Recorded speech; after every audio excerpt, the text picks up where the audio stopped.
Bonjour tout le monde. Hello everyone from Ottawa, unceded Algonquin territory. Thank you, Mary, for all your outstanding work as Minister of Small Business, Export Promotion and International Trade.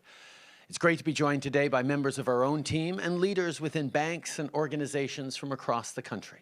I know you're all committed to addressing structural barriers faced by Black entrepreneurs and business owners, so thank you for being here this morning. But before I get into why we're here today, I want to talk about the heartbreaking news that 215 children were found buried at the former Kamloops residential school. 215 children. Think of their loving families that they were ripped away from. Think of the communities that never saw them again. Think of their hopes, their dreams, their potential, of all they would have accomplished, all they would have become. All of that was taken away. These were children who deserved to be happy. Most of all, they deserved to be safe. As a dad, I can't imagine what it would feel like to have my kids taken away from me. And as Prime Minister, I am appalled by the shameful policy that stole Indigenous children from their communities. Our thoughts are with Te Kamloops, Te Secwépemc First Nation and with all Indigenous communities across Canada. Sadly, this is not an exception or an isolated incident. We're not going to hide from that. We have to acknowledge the truth. Residential schools were a reality, a tragedy that existed here in our country, and we have to own up to it. Kids were taken from their families, returned damaged, or not returned at all, with no explanations until this week. People are hurting, and we must be there for survivors. Later this afternoon, I'll be talking directly with Ministers Bennett, Miller, and Vandal, and with all ministers about the next and further things we need to do to support survivors and the community. We promised concrete action, and that's how we'll support survivors, families, and Indigenous peoples. Pour honorer les 215 enfants qui ont perdu la vie à l'ancien pensionnat de Kamloops, ainsi que les survivants des pensionnats et leurs familles, les drapeaux des édifices fédéraux seront en berne jusqu'à nouvel ordre. C'est important de faire de la sensibilisation et de l'éducation à propos de ce chapitre sombre de l'histoire de notre pays.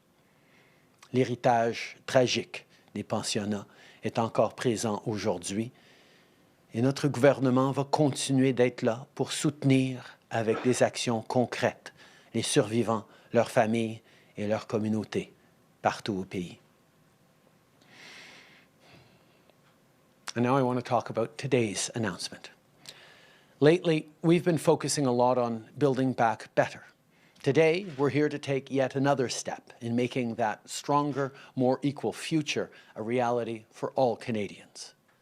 Whether it's the business organizations I met last year with Greg, or people like Fahie, who I spoke with Marcy, about his growing coffee business, I've seen firsthand how hard you, as Black entrepreneurs, work and how much you do to create jobs and lift communities up.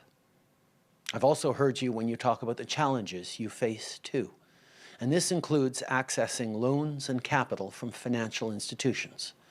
For far too long, Black Canadians have faced systemic barriers when it comes to starting or growing a business. That's why the Black Entrepreneurship Loan Fund launches today. This $291 million fund will allow Black entrepreneurs and business owners to access loans from $25,000 to $250,000. Today's announcement builds on the work we've already started through the first ever Black Entrepreneurship Program we announced last fall, a program that includes investments in everything from mentorship to financial planning.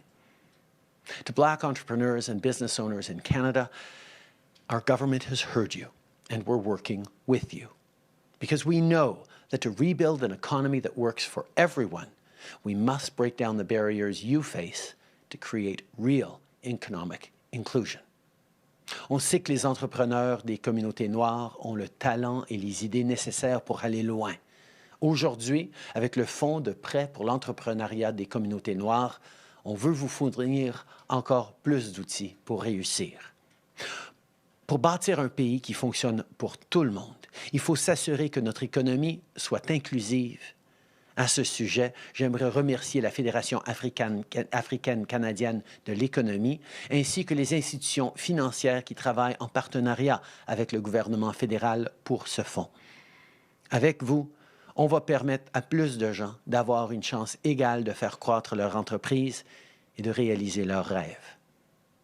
Already, Black entrepreneurs and business owners contribute so much to our community and our economy. I think of the Black business owners I've met who talk not just about building their own future, but about giving back to those around them. With the right tools and support, these entrepreneurs will be able to create even more good jobs and even more opportunities for people across the country. Supporting Black businesses with long-term solutions is an important step forward to build the Canada we want, with a strong economy where everyone has a real and fair chance at success. L'annonce d'aujourd'hui est un pas dans la bonne direction, mais on sait qu'il reste beaucoup de travail à faire. On sait aussi que la pandémie a affecté la communauté noire de manière disproportionnée. Pendant qu'on combat le racisme systémique que vivent les Canadiens noirs dans le monde des affaires, on doit aussi continuer à travailler pour éliminer les inégalités ailleurs, par exemple dans le système de santé ou le système de justice.